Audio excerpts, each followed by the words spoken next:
A raíz de una caída me fracturé la nariz, se desvió el tabique de la nariz y mi brazo quedó negro y tenía mucho dolor.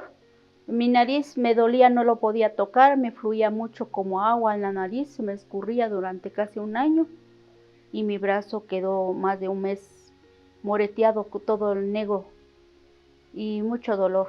El médico me dijo que necesitaba una operación o si no se podría, con el tiempo se formaba sinusitis. Llego al centro de ayuda universal, recibo el aceite consagrado, me puse y el tabique regresó a su lugar con mi fe, pidiendo a Dios que me curara y mi brazo igual se sanó. Usando mi fe con el aceite consagrado fui totalmente curada, sin necesario de la operación, todo el tabique regresó a su lugar.